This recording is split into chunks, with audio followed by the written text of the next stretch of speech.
Welcome to Is It Cake? Hey everyone! I'd be surprised if by now you haven't heard of Netflix's new hit original, World's Latest to the Trend show.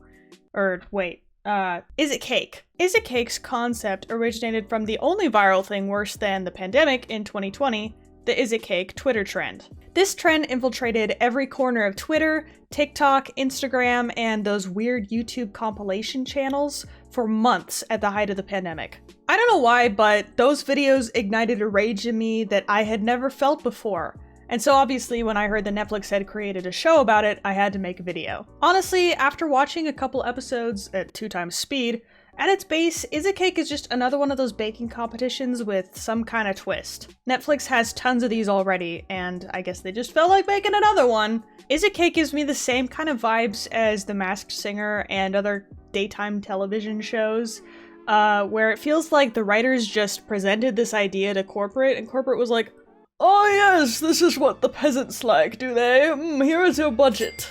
The issue with shows like these that just have one gimmick is that the appeal of the joke runs out really quickly. It has to be a good show at its core, not relying on just the trendy part to keep it successful. And it would also benefit from an entertaining host to keep audiences coming back. But obviously Netflix has never made any bad decisions with their shows before, right?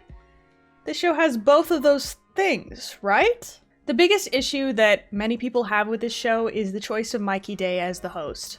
Okay, I have some thoughts about Is It Cake on Netflix. I just watched the first episode.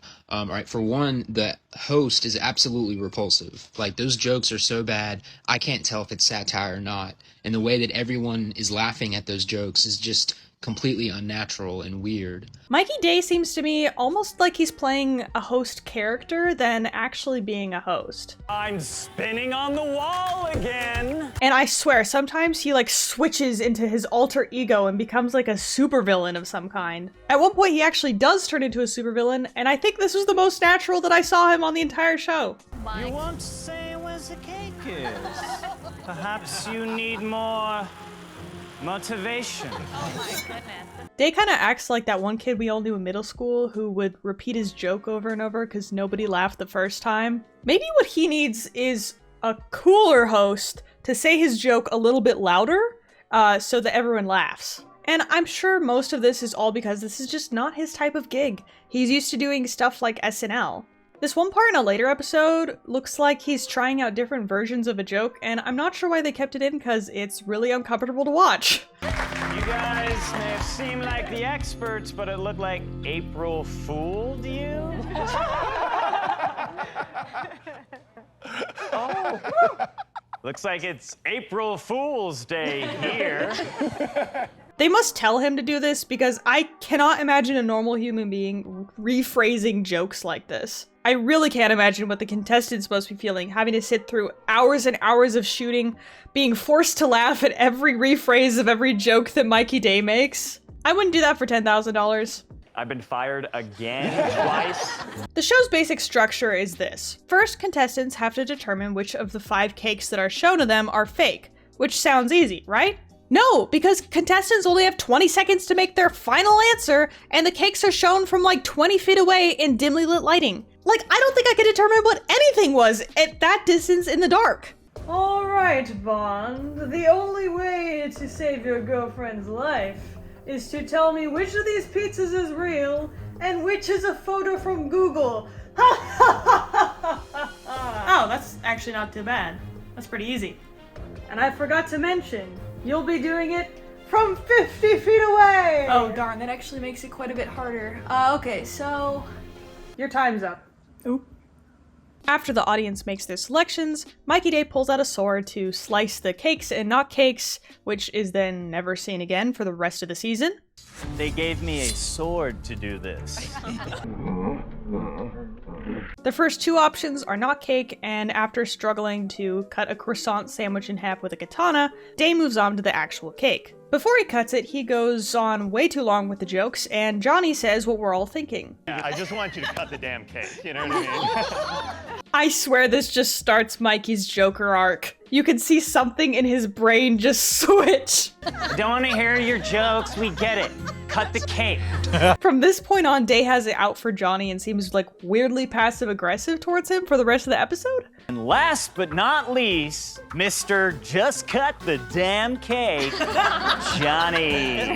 Also, I don't know if I'm just hearing things, but it sounds like they added in audience laughter right here. Roughly 3 feet from where you're standing. You will 3 feet from where you're standing. You will get a chance. There's no live audience in this as far as I can tell, so is just this the crew laughing? Are they just desperate to have anyone laugh at Mikey Day's jokes? My 3 little kitties. Hey, this is editing Freya here. They did it again in that last clip. They added in laughter. Maybe this is just a thing in shows that I never noticed before, but if it's not, this is a conspiracy and you heard it here first, folks.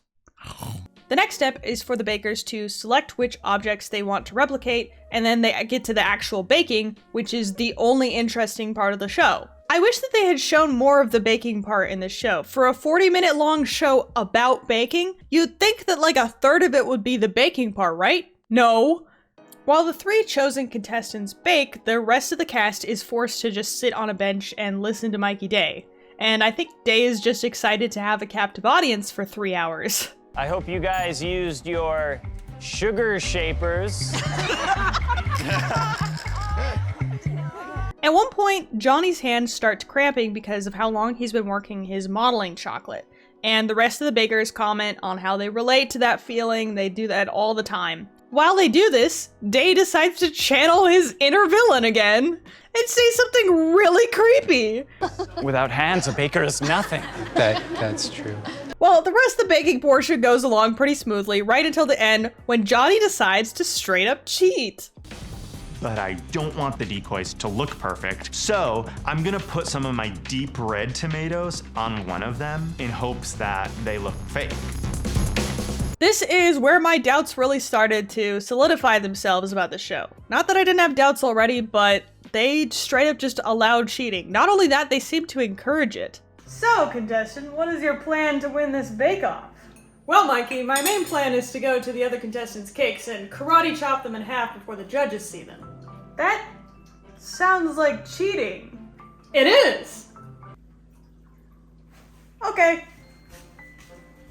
After everyone has finished baking, the competition moves on to the next stage, where Day introduces all of the judges, who make him seem more like a robot than he ever did before. I honestly wonder if this show would be more entertaining if it was hosted by an actual robot. The judges are the ones who now have to decide which of the objects is actually cake from 20 feet away in dim lighting. And supposedly they each have to select one, but only one of the judges has a tablet in front of them. I think it'd be really funny if their entire budget went into that one tablet and everyone else is just holding like cardboard. The third round, we finally make it to Johnny's Tacos, and obviously the judges are going to pick the one with jelly tomatoes on top. Even from 20 feet away, you can tell there's a huge pile of like Jell-O on top of it.